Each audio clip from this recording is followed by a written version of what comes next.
Welcome back to the channel where real-life stories meet unexpected twists, deep emotions, and moments that can change everything. If you believe that kindness still exists in the world, even in the most surprising ways, then stay with us until the end of this story, because what you're about to hear will remind you that sometimes the quietest moments carry the loudest miracles. It was just another exhausting Tuesday night at the Harbor Grill, a small family-style restaurant tucked between a laundromat and a closed-down video store on the edge of town. The neon sign outside flickered like it had been doing for years, and the smell of grilled onions clung to the air like a permanent resident. For Emily Carter, this place was more than a job. It was survival. Emily was 29 years old, a single mother of a 6-year-old boy named Noah, and a waitress who had mastered the art of smiling through exhaustion. Her feet ached constantly, her back never quite stopped hurting, and her mind was always calculating numbers. Rent, daycare, groceries, gas. There was never enough, but somehow, she always made it work. That evening had been particularly rough. 2 tables complained about slow service even though the kitchen was short-staffed. One customer sent back a perfectly cooked steak. Another left without paying, forcing the manager to dock it from the night's tips. Emily swallowed her frustration like she always did. She couldn't afford to lose this job. Around 8:15 p.m., the front door opened, and a man walked in alone. He didn't look like much at first glance. Mid-50s, neatly trimmed gray hair, wearing a simple black jacket and jeans. No flashy watch, no designer suit. He took a seat in Emily's section, booth number 7, near the window. Emily grabbed a menu and approached with her practiced smile. "Good evening. My name's Emily. I'll be taking care of you tonight." The man looked up and smiled politely. "Just water for now, thank you." There was something calm about him. Not cold, not arrogant, just observant. His eyes followed the room for a brief moment before returning to the menu. Emily noticed he barely glanced at prices. He ordered a grilled salmon. No sides, no appetizers, no dessert. Simple, quiet. He didn't touch his phone. He didn't rush her. He thanked her every time she refilled his water.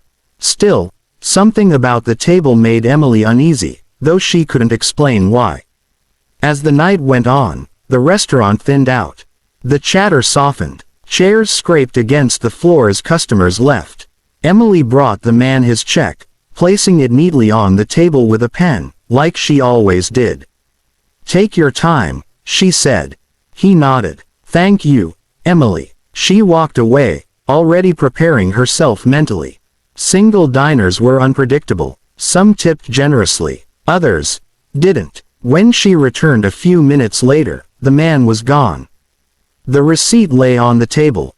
Emily picked it up, her heart sinking before she even looked. She'd learned not to hope. Total bill, $42.75. Tip, $0. Her chest tightened. She stood there for a moment, staring at the paper. No tip, not even $1. After a night like this, it felt like a punch to the gut. Emily swallowed hard. Of course, she whispered to herself. Why would tonight be any different? She folded the receipt and slipped it into her apron, forcing herself to keep moving. The manager was counting the register. The cooks were cleaning up. Emily just wanted to go home, hug Noah, and forget the night ever happened. As she reached for the empty plate to clear the table, something caught her eye. There was a slight bulge under the plate. Frowning, Emily lifted it. What she saw made her freeze. Taped neatly to the underside of the plate was a folded envelope. Her name was written on the front in careful handwriting. Emily's breath caught. She glanced around, suddenly nervous, as if she wasn't supposed to see it. Slowly, she peeled the envelope free and opened it. Inside was a handwritten note and a stack of crisp $100 bills. Her hands started to shake. The note read, "Emily, I wanted to see who you were before I decided what to leave behind. Tonight, you were patient, kind, attentive, even when no one was watching. This is not a tip. This is an investment in someone who hasn't given up. Please read the rest before judging the empty receipt. Tears blurred her vision as she unfolded the second page. I grew up watching my mother wait tables to raise 3 kids on her own. Some nights, she came home smiling. Some nights, she cried quietly in the bathroom so we wouldn't hear. She taught me that the value of a person is never measured by how much they earn, but by how much they endure. Tonight, I saw her in you. There was a business card clipped to the note. Jonathan Hale, founder and CEO, Hale Industries. Emily's heart nearly stopped. Hale Industries. She'd heard that name before. Everyone had. A multinational company. Tech. Real estate. Energy. One of the richest men in the country.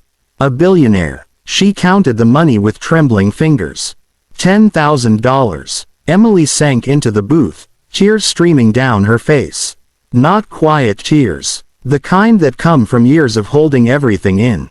The manager rushed over, alarmed. Emily, what's wrong? She showed him the envelope. He stared, speechless. I think I need to sit down, Emily whispered. That night, Emily drove home in silence, the envelope on the passenger seat like it might disappear if she looked away too long. When she walked into her small apartment, Noah ran to her, arms wide.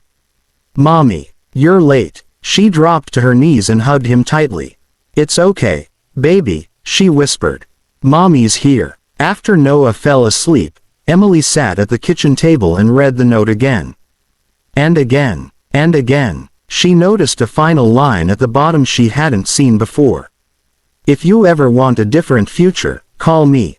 No pressure. No obligations. Just a conversation. For the first time in years, Emily slept without anxiety twisting her stomach.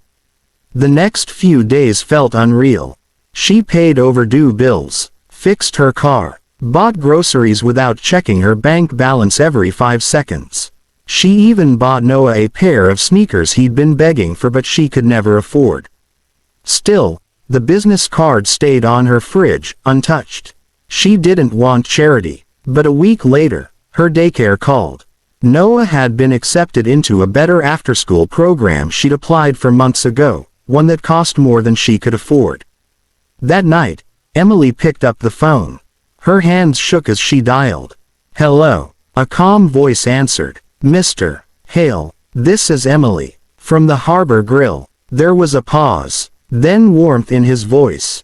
I was hoping you'd call. They met for coffee 2 days later. Jonathan Hale was nothing like she expected. No entourage, no arrogance, just a man who listened. Really listened. She told him about Noah, about the long shifts, about her dream of going back to school for nursing, a dream she'd buried years ago.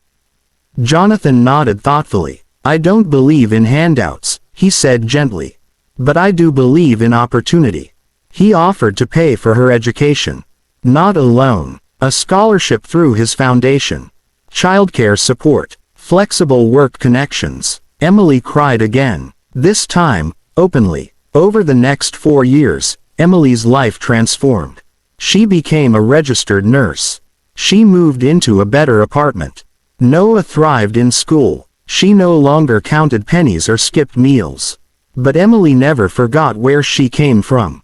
She volunteered at shelters. She tipped generously. She looked servers in the eye and thanked them by name.